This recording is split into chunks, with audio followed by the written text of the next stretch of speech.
Para, para usted, ¿qué es iglesia? Bueno, para mí la iglesia somos todos nosotros, somos la comunidad de Cristo. Gracias, vale. Joseph, para usted, ¿qué es iglesia? Hola, ¿me escuchan? Sí. Hola, sí. Ok.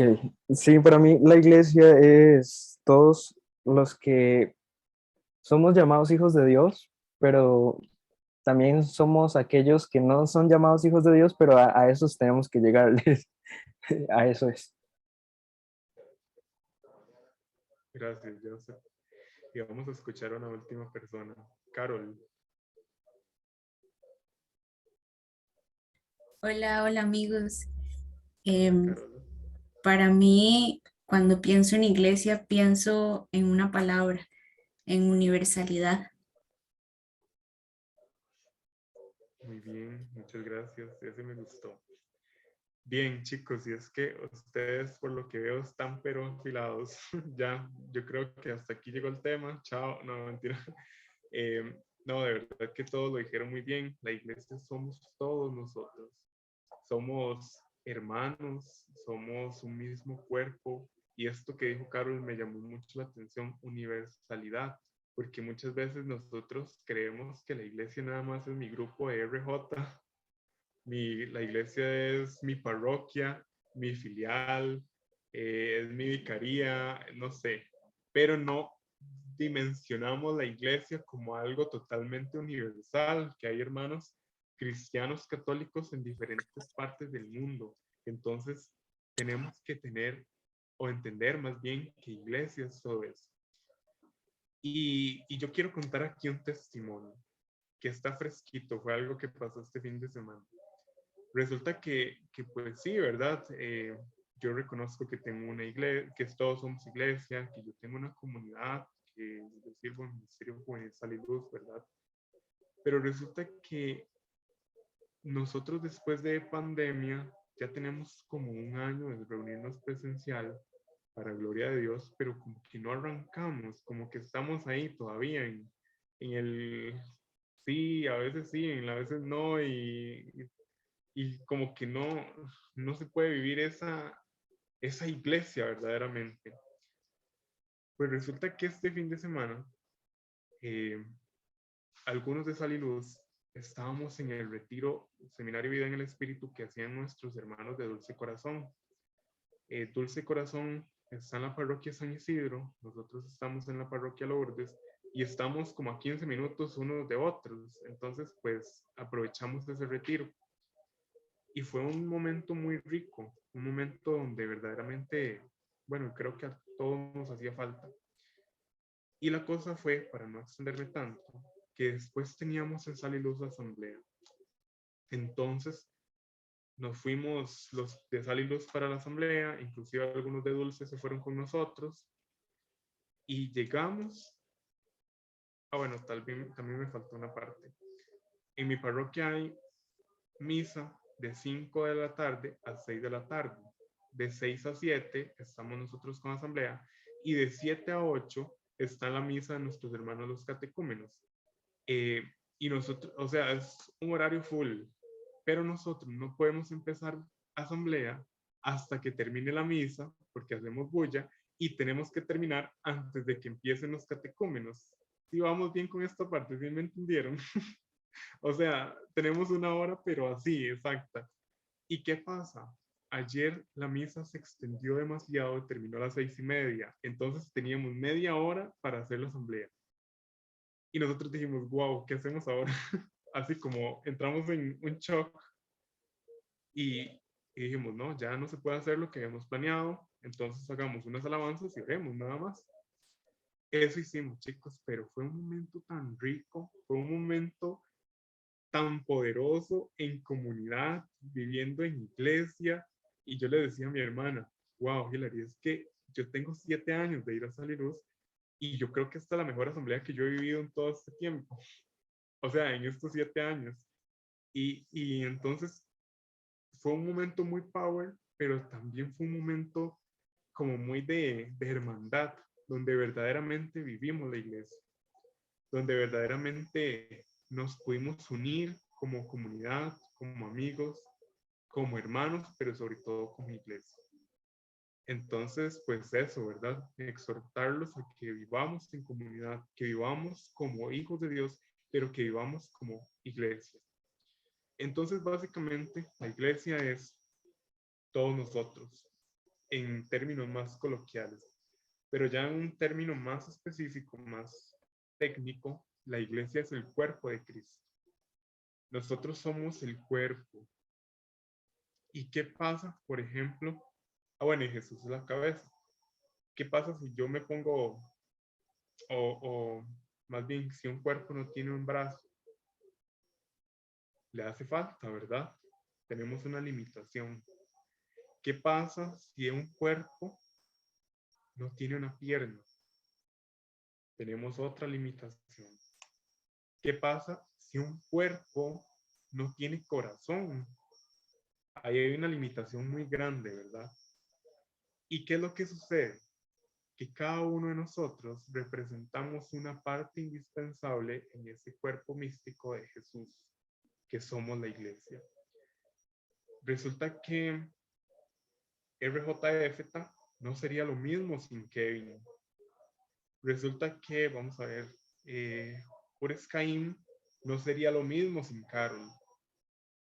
Resulta que San José no sería lo mismo sin Karen, sin Valeria y sin Joseph.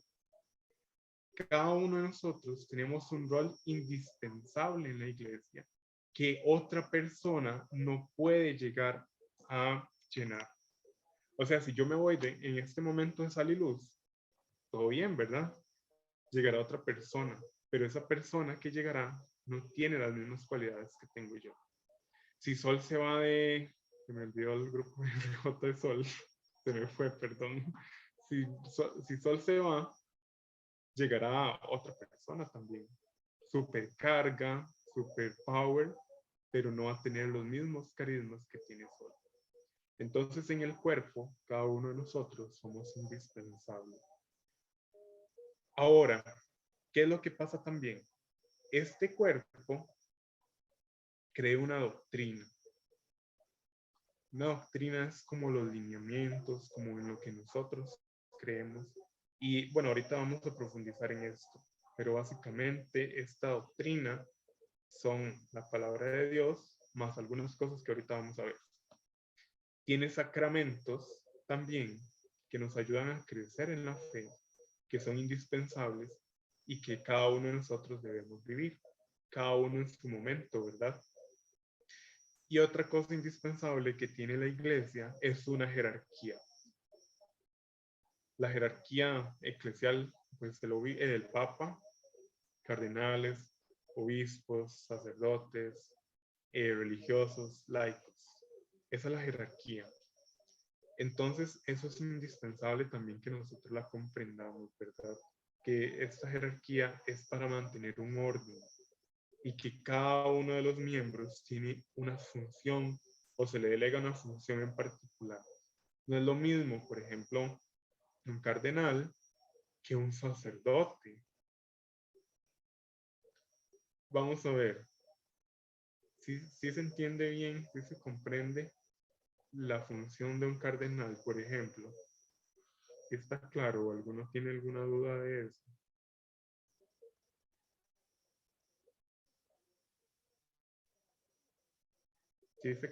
Sí saben que es un cardenal.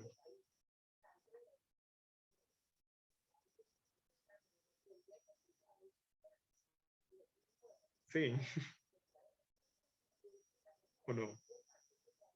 Solo usted sabe. Es que no veo que me digan nada.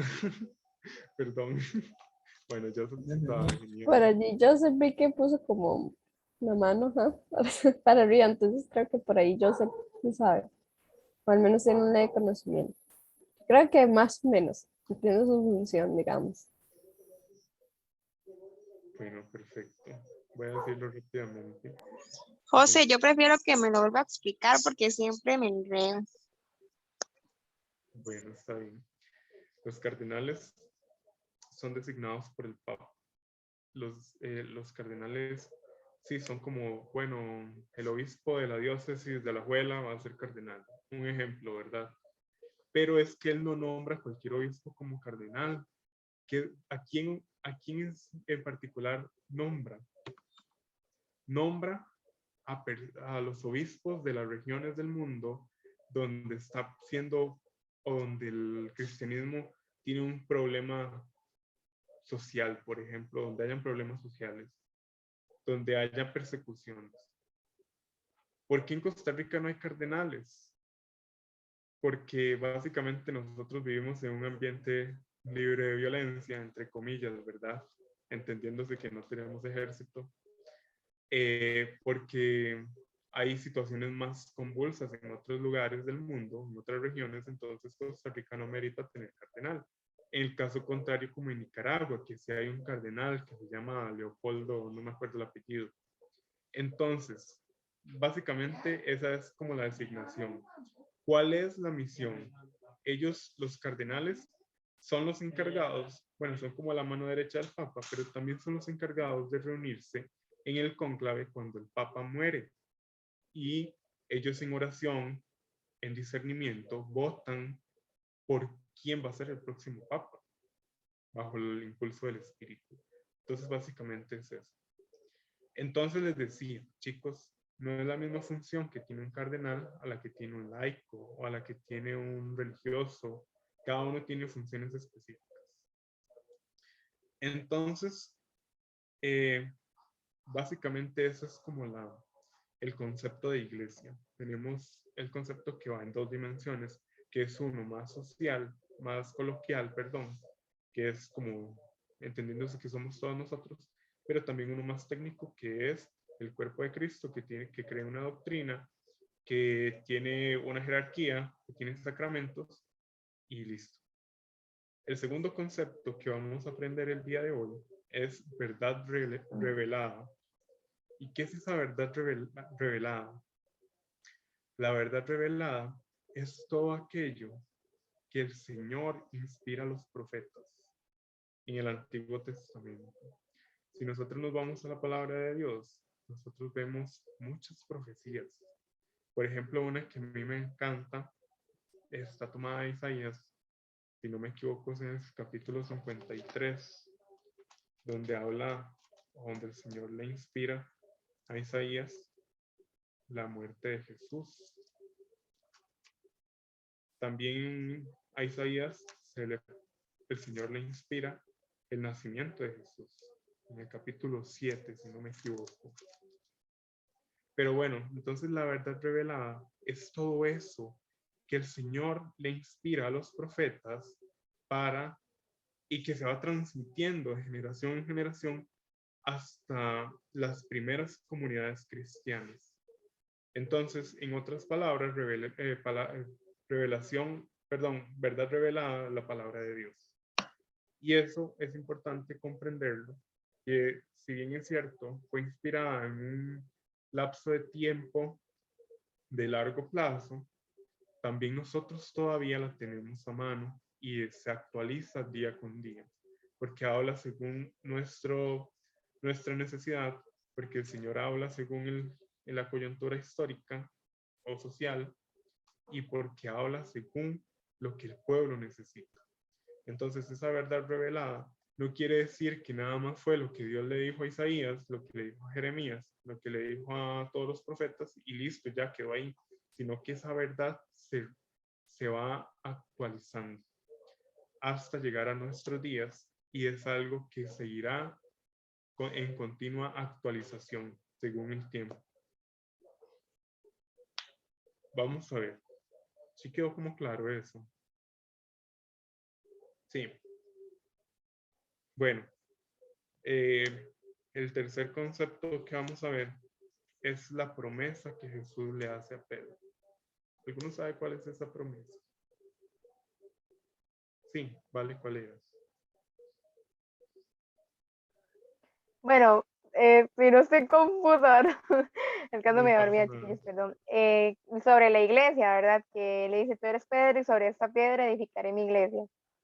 Excelente, vale, gracias. Básicamente es eso.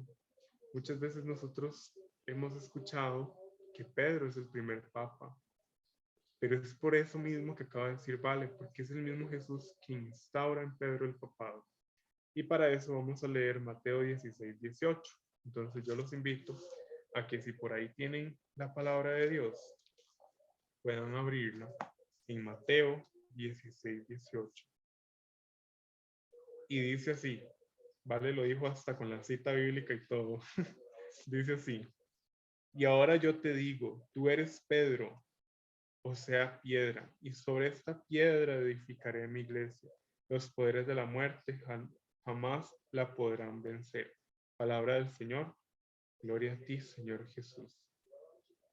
Entonces es una promesa que Jesús le hace a Pedro. No es cualquier cosa lo que le promete. Es que le dice, tú eres piedra, tú eres Pedro y sobre ti edificaré mi iglesia. Qué fuerte, ¿verdad? ¿Qué hubiera hecho Kevin en este momento si el Señor le dice, tú eres la piedra sobre la cual edificaré mi iglesia? ¿Qué hubiera hecho Joseph? ¿Qué hubiera hecho yo? Yo posiblemente salgo corriendo. No es cualquier cosa lo que le está encomendando, ¿verdad? Y bueno, ya esto lo voy a relacionar un poco con el tema siguiente, que era el de la historia de la iglesia. En ese momento, la iglesia estaba en una etapa muy incipiente, en una etapa donde era muy incierta, era una etapa donde no se sabía en realidad qué era lo que había que hacer. Y era una etapa donde no estaba claro el rol de cada uno de la jerarquía de la iglesia. Por eso nosotros vemos un claro ejemplo de que San Agustín era obispo y se casó, o que Julano de tal era, San tal era papa y tuvo yo no sé cuántos hijos. Ustedes nunca se habían preguntado eso. ¿Por qué San Agustín siendo obispo tuvo hijos y se casó?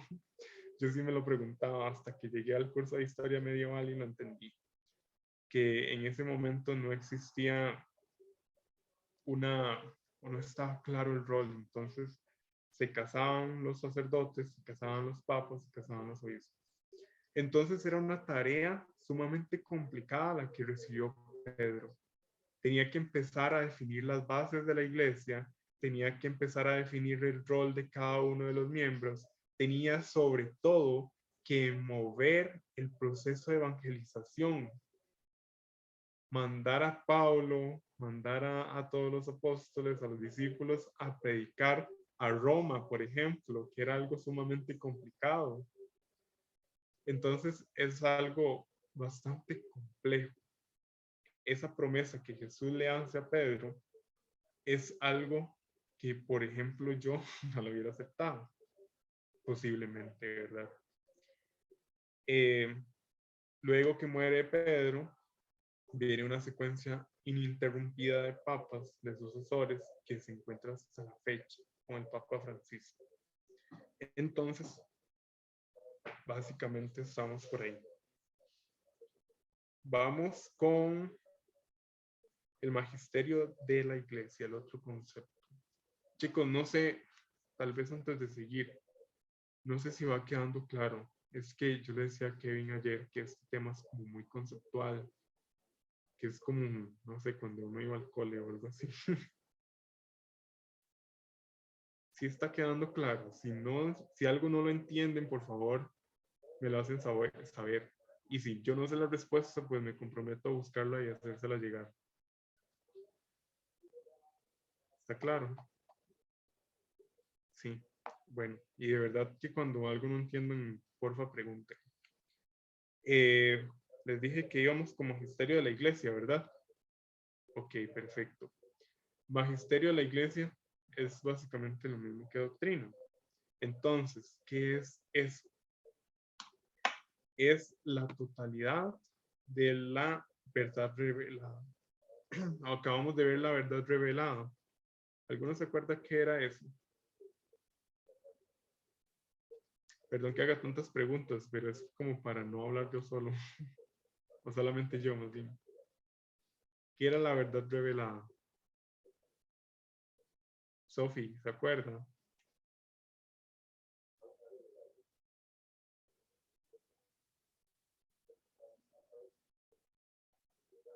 No está Sofi. Gretel, ¿estás por ahí?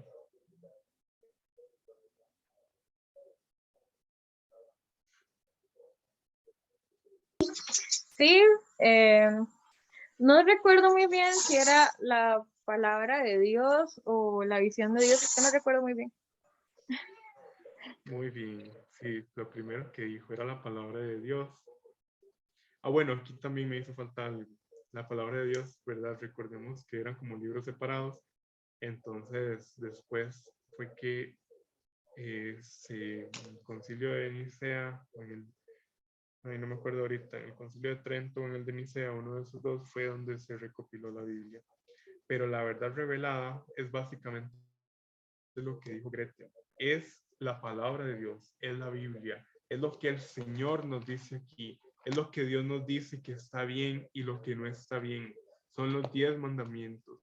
Esa es la verdad revelada.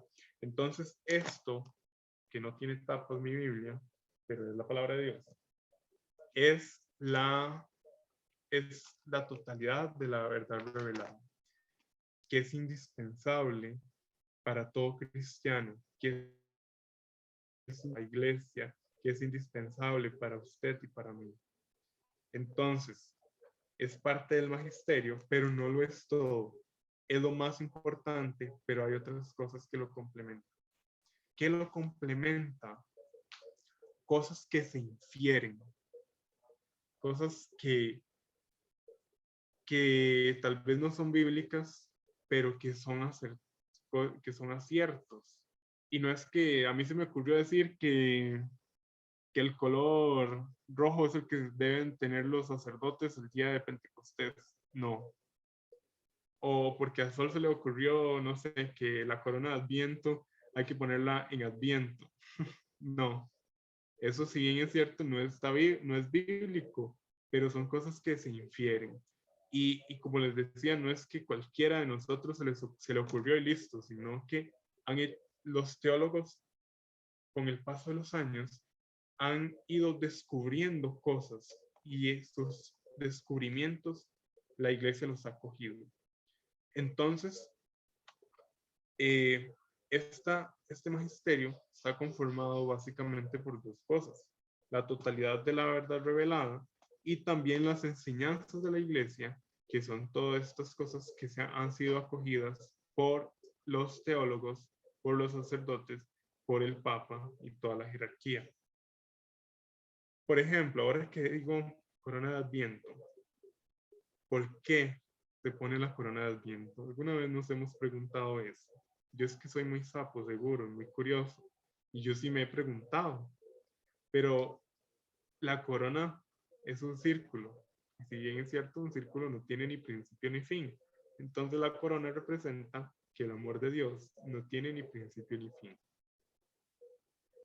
Es algo así nada más, digamos, como no es bíblico, pero es algo que se ha inferido. ¿Sí queda claro esto? Sí. Bueno, el siguiente concepto, el de papa. Yo creo que esto es muy sencillo, o por lo menos la mayoría lo hemos escuchado en algún momento. El papa es la cabeza de la iglesia, es el máximo jerarca, por decirlo de alguna manera, y es la máxima autoridad. Entonces, la función del Papa es orar por la iglesia, es vigilar por los cristianos, es, en caso de conflicto en diferentes regiones, ser el mediador con tal de que haya paz. Es el que está destinado a convocar a concilios cuando sea necesario. Es el que está, o el encargado de nombrar los obispos y demás. Esas son como las funciones. Por ejemplo, aquí en mi diócesis ahora, en febrero me parece, hubo un nuevo nombramiento de un nuevo obispo, porque Monseñor Fray Gabriel Enrique ya cumplió la edad, entonces ya él tenía que pensionarse. Perfectamente, Fray Gabriel Enrique lo hubiera nombrado, él era el que conoce o él es el que conoce el clero diocesano, entonces tal vez hubiera dicho, a mí me parece que Julano, a mí me parece que Sotano. Pero eso es una función del Papa, y casualmente el Papa nombra a un sacerdote de la diócesis de Ciudad Quesada, o sea que nada que ver con nosotros, que por cierto ha sido muy bueno y ha hecho muchos cambios en este corto periodo y para todo, para la gloria de Dios. Pero es que el obispo no tiene autoridad para nombrar a un otro obispo. Entonces, sí, básicamente también el Papa se elige por medio de lo que les decía ahorita, ¿verdad? En el cónclave, con un proceso de oración y discernimiento, una vez que ha muerto el antecesor del Papa que va a ser nombrado. ¿Estamos claros? Sí. Bueno, el otro concepto son sacerdotes. Yo creo que este también es un poco sencillo, porque es algo muy cercano a nosotros, que lo vemos. Y tenemos de diferentes realidades con nuestros diferentes sacerdotes. Entonces, en términos generales, el sacerdote es el pastor del rebaño, el pastor del pueblo.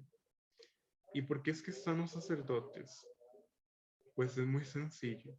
Si bien es cierto, el Papa es la cabeza de la iglesia y es el que dirige, pero ¿qué hubiera pasado si no hubiera habido sacerdotes en las parroquias? Imagínense cuántos millones de cristianos, de católicos hay alrededor del mundo. Y la posibilidad que hubiera tenido, por ejemplo, yo, de tener un encuentro por lo menos una vez en mi vida con el Papa. O sea, las posibilidades son mínimas. Entonces, para eso es el papel del sacerdote, ser el pastor del rebaño, estar en cercanía con la realidad del pueblo de Dios. Entonces, es por eso que existen varias parroquias, cada una de las parroquias con realidad distinta, pero el sacerdote es el que tiene el deber de oler a las ovejas del Señor y a partir del olor de las ovejas darles el alimento que necesitan. Por ejemplo, mi sacerdote, bueno, ahorita en mi parroquia hay 2 sacerdotes, pero mis sacerdotes llegan a, por ejemplo, a Tacares, de Alajuela, que haya un nombramiento ahí medio raro y que los manden a Tacares, y no va a darles el mismo alimento que les daba a la comunidad de Lourdes, de mi parroquia, porque son realidades distintas. Entonces es por eso que entra en juego y que son indispensables los sacerdotes. Ahora, ya el último concepto. En el manual decía nosotros y el sacerdote, pero yo más bien le cambiaría como el rol del laico, el rol del cristiano. ¿Cuál es la responsabilidad que nosotros tenemos con el sacerdote? Les pregunto. Tenemos varias responsabilidades, pero no sé, ¿qué creen ustedes?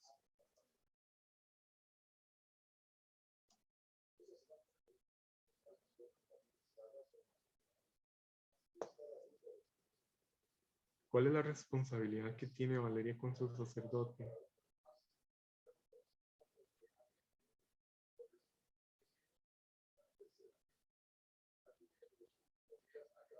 No está Vale. Sol, ¿cuál es la responsabilidad que se tiene con su sacerdote, con su párroco? Son muchos, pero creo que estar iglesia con él, ¿no? Ahí inicia nuestra comunión con nuestro párroco. Entonces, no sé, ¿verdad? Ser esa iglesia con él, construir iglesia junto a él, ¿verdad? Ser obediente, pues orar por él, ¿verdad? Entre tantas cosas y por allí algunas. Muy bien, gracias, Sol. Es más, voy a preguntarles a todos porque esto me gusta. Porque como dijo Sol, hay muchas responsabilidades. Carol, ¿cuál siente usted que es su responsabilidad con el párroco de Poás? San Rafael, me parece.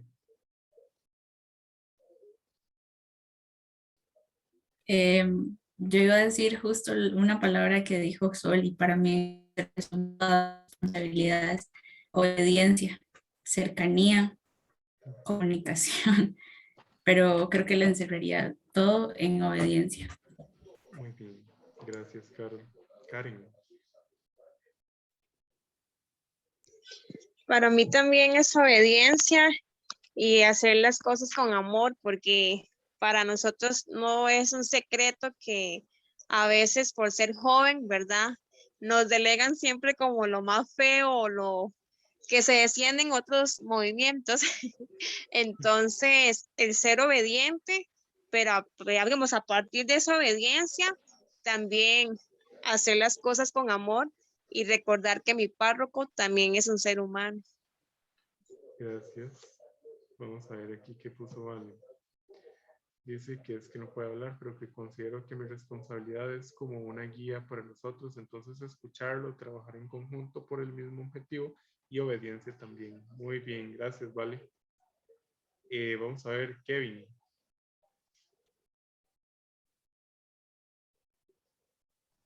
Hola amigos, buenas noches. Yo creo que entre lo que se ha dicho ya, como tal vez para no repetir, obediencia, para el que no pone atención, no, obediencia y creo que principalmente amarlo mucho. Y pues en ese amor que uno le puede tener al párroco, se va a ver la oración y la obediencia, ¿verdad? Y pues en algunos momentos incluso llegar a corregirle si es necesario, con mucho amor, con mucho respeto. Gracias. Kevin aquí decía algo que es interesante, que dice que para no repetirlo, bueno, pues sí, pero no importa si repetimos, todo bien, no pasa nada. Jaylin,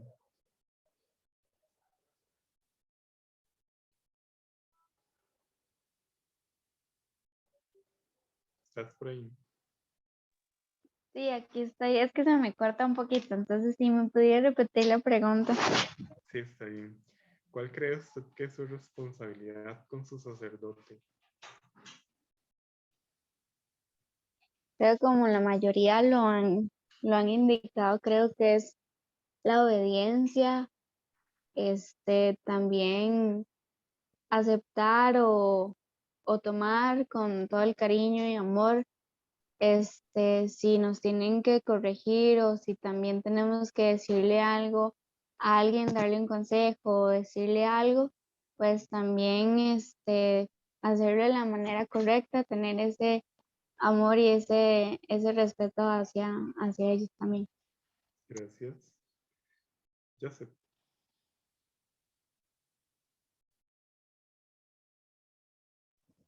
Yo creo que sí me están escuchando. Es que cambié de dispositivo, entonces no es el mismo. Yo creo que igual como lo dicen todos es obediencia, pero también es como formar una comunicación con él. A mí me encanta cuando yo recibo dirección espiritual con mi párroco, porque creo que conozco a mi párroco de ese lado más humano que tal vez no estaba tan acostumbrado a ver, porque yo lo veía siempre dando Eucaristías y no conocía como ese lado humano, ese lado en el que él vacilaba conmigo. Yo decía, es igual que yo. Entonces es como bonito formar una comunicación, incluso poder la confianza de decir, Padre, me siento mal, ¿qué puedo hacer? Y que Él nos aconseje, ¿verdad? Y ese consejo que viene así como literalmente del cielo, que, que motiva. Entonces creo que también, siento que también voy a decir algo diferente, sería también como un ejemplo. Excelente. Gracias, Joseph. Y Gretel, Karina. ¿Me puede repetir otra vez la pregunta, por favor? Sí, está ahí. ¿Cuál es su responsabilidad con su sacerdote? Responsabilidad. Bueno, creo yo que como somos un equipo, digamos, que todos somos en la misma iglesia y tenemos que llevarnos bien y tener esa sincronía en lo que vayamos a hacer. Por ejemplo, en las actividades que desarrolla la iglesia. Como grupo siempre nos toca, bueno, por lo menos aquí en San Rafael es así, ¿verdad? Nos ponen a hacer una actividad, a participar en algo. Por lo menos tener esa relación entre fiel y sacerdote, ¿verdad? Que nos llevemos bien, porque a veces es difícil, es muy duro a veces, pero por lo menos yo creo que si logramos comunicarnos bien, podemos avanzar, pienso yo, bueno, no sé, algo así. Sí, está bien, gracias, chiquillas. Ah, bueno, no sé quién habló, Karina, me imagino. Sí, yo, No sé si Gretel quisiera mencionar. ya le, Está bien.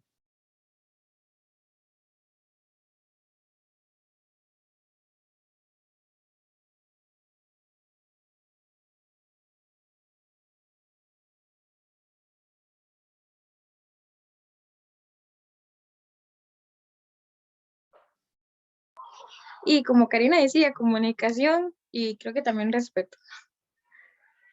Perfecto. Muchas gracias, chicos, a todos. Pues ustedes yo creo que ya dijeron este punto, ¿verdad?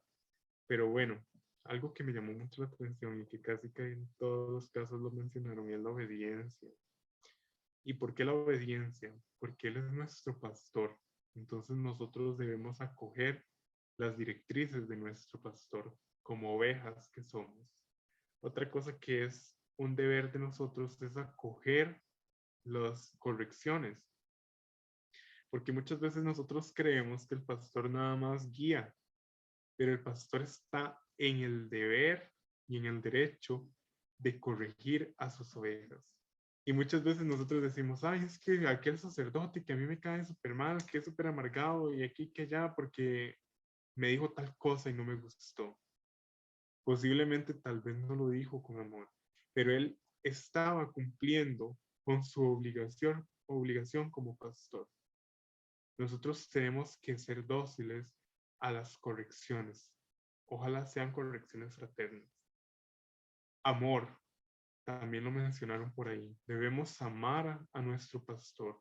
Debemos amar al prójimo y con mayor responsabilidad y con mayor, sí, con mayor obligación a nuestro sacerdote. ¿Qué más? Cuido. Yo creo que esto es algo muy importante. Nosotros tenemos que velar por nuestro sacerdote. Tenemos que recordar que ellos son humanos. Tenemos que recordar que ellos muchas veces lo entregan todo por el Señor, pero también humanamente tienen muchas carencias de afecto inclusive. Muchas veces se sienten solos. Imagínense que muchas veces pasan 31 de diciembre, 24 de diciembre solos. Entonces tenemos que nosotros velar por ellos, cuidarlos. Que si están enfermos, ellos son humanos, ellos se enferman, al igual que nos enfermamos nosotros, ellos también les pasa. Por lo menos mandarles un mensajito, mira, padre, ¿cómo estás? Espero que se recupere pronto, para que ellos sientan la cercanía de su pueblo, ellos sientan la cercanía de sus ovejas. ¿Y que hay realidades de realidades con sacerdotes? Pues sí, la verdad es que sí. Nosotros, en el caso de mi parroquia, hace un momento, que hace, bueno, principios de año, teníamos como los polos opuestos. Teníamos un sacerdote que era ya cuarentón, casi cincuentón, y era como amargadito, era así como daba miedo. y, y por otro lado, el vicario era el asesor diocesano, yo creo que él es el asesor nacional también de la PJ, tiene como, si acaso, como 29 años, 30, o sea, es súper joven, y era súper apuntado, siempre llegaba y nos decía microbios a los jóvenes y así, porque él es un joven, inclusive en su momento yo no había ido, pero algunos chicos de Salidos fueron al cine con el sacerdote, o sea, es que uno, bueno, al menos para mí es difícil de procesar que nosotros como jóvenes vayamos al cine con un sacerdote. Pero bueno, lo que voy es que teníamos dos, como en una balanza, digamos, los dos polos opuestos, uno viejito y amargado, otro joven y vacilón. Entonces, tenemos realidades diferentes, pero no importa cómo sea sacerdote, amémoslo, cuidémoslo, obedezcámosle. Ahora hay que tener cuidado. El hecho de que un sacerdote vacile, el hecho de que un sacerdote se apunte a las loqueras, no quiere decir que deje de ser sacerdote. Entonces, si él llama la atención, igual hay que obedecer. Entonces, básicamente es eso, chicos. Yo no sé si quedó alguna duda del tema.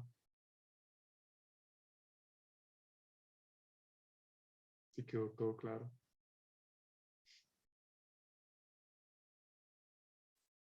Están como calladillos.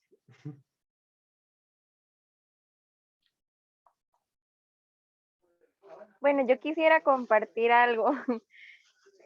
A mí me pasó algo muy similar porque, bueno, bueno, a mí me parece, no es chistoso, pero es curioso, que cuando nosotros nos anunciaron en nuestra parroquia, ¿verdad? Que el Padre Sixto venía para el barrio San José, fue como mucho miedo que venía como para la parroquia, ¿verdad? Mucha gente decía, es que ese padre es muy estricto, es que ese padre no le gustan muchas cosas, ¿verdad? Y veníamos de un párroco que era Enrique, que tenía como 10 años de estar en la parroquia.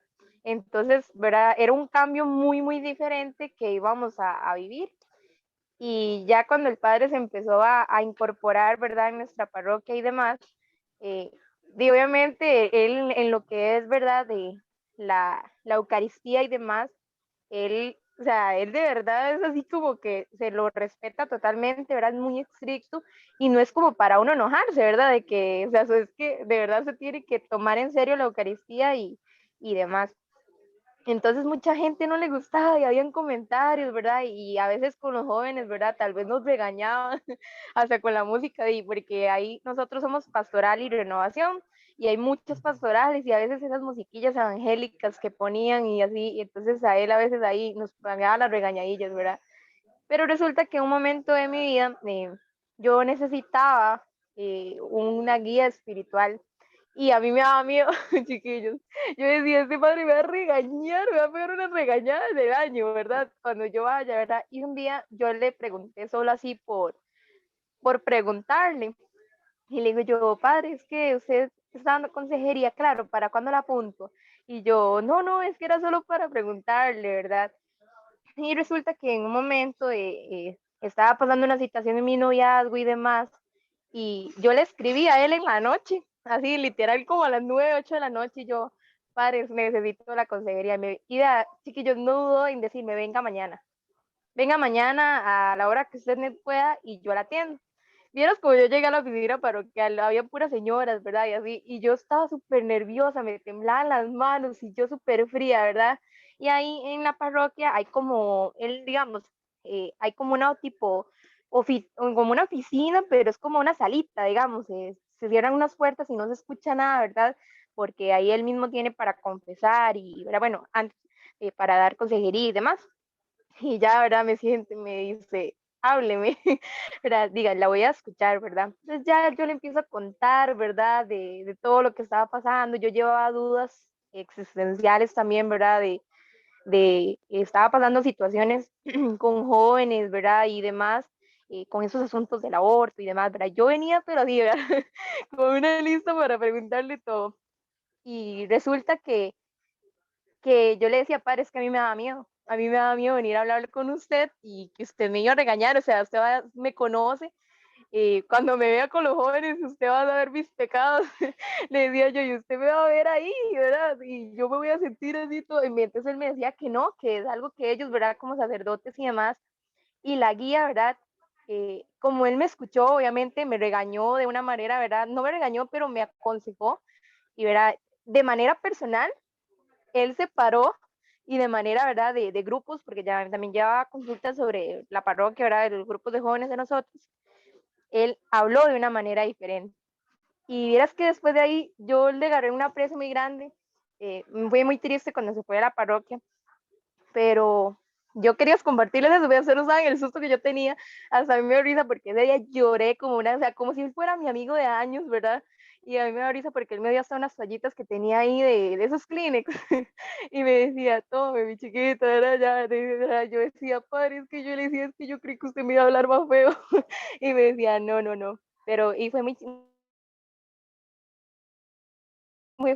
yo lo molestaba y yo le decía, padre, es que cuando yo me case, yo le voy a pedir a usted que me case. Pero yo le decía, son bromas, chiquillos, y vea, por estar hablando ya estoy comprometida. Entonces, a veces, ¿verdad? Y el padre me decía, se va a terminar casando, y vea, entonces, Gracias, Vale. Y felicidades también. Espero que les vaya muy bien. Y no, chicos, de verdad, qué ánimo. Eh, Hay realidades de realidades con los sacerdotes, en la iglesia en general, en nuestros grupos. Entonces, a seguir adelante. Y, pues, no sé si algún otro quisiera algo que, o agregar algo más, sino para orar un ratito.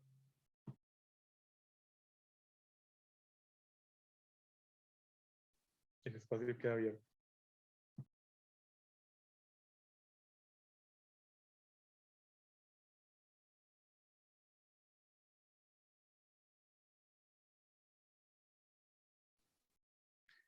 Bueno, yo creo que no, entonces. Bueno, chicos, vamos a orar 5 minutitos porque ya se me pasó la hora. Me dijeron 1 hora y ya tenemos, ya estamos con la hora, pero solo de tema. Entonces, perdón ahí. Yo los voy a invitar a que ahí donde se encuentren, donde estemos, no importa qué estamos haciendo, yo les voy a invitar a que podamos por un momento disponer nuestra mente, nuestro corazón a este espacio donde el Señor de una u otra manera también quiere seguir hablando. Hoy, amado Señor, aquí como iglesia, como tus hijos, como tus siervos, como las ovejas tuyas, Señor, nos reunimos de manera virtual, a pesar de la distancia, a pesar de las diferencias, pero con un mismo propósito que es aprender más de ti. Por eso, amado Jesús, tú que eres la cabeza de la iglesia, hoy muéstranos aún más el amor que debemos tener por la iglesia, aún más ese amor que debemos tener por mi hermano en comunidad, que tal vez no me llevo tan bien con él. Que tú nos muestres el amor por el sacerdote que me has puesto como pastor, que me muestres el amor por mis hermanos de otro movimiento con los que tal vez hemos chocado. Señor, todos estamos aquí con un mismo propósito. Por eso danos la unión, la coinonía, para poder ser uno contigo, para poder ser ese cuerpo perfecto que tú quieres que seamos, Señor. Hoy pedimos de manera especial, Señor, también por el Papa Francisco, a ese que tú lo has escogido en su humildad, en su cansancio, inclusive en su enfermedad, para que sea ese guía, que sea esa persona que lidere, Señor. Porque no es casualidad que en este tiempo, en este 2022, liderando tu iglesia. Hoy dale salud, Señor. Pedimos para que tú pases restaurando su salud. Pasa, Señor, sobre sus rodillas, que en este tiempo han estado también fallando. Dale descanso, dale alivio, Señor. Hoy pedimos para que tú llegues ahí a cada uno de los órganos que tal vez en este momento no marchen al 100%, para que tú los despiertes, Señor, para que tú quites de ellos toda enfermedad. Pedimos, Señor, para que impulse todo el Espíritu al Papa, para que todos los días sea un renovar de Pentecostés, Señor, para que todos los días haya nuevas ideas para encauzar esta que es tu iglesia. Pedimos por el Colegio Cardenalicio, Señor, por los obispos del mundo entero, por todos los sacerdotes del mundo, Señor. Tú conoces las luchas que emprenden. Tú conoces las tentaciones tan fuertes que en algún momento ellos se han enfrentado, que se están enfrentando en este momento o que se enfrentarán. Dales la fuerza de voluntad para afrontarlas, pero sobre todo para salir victoriosos con esa victoria que solamente tú nos das, Señor. Tómalos, Señor.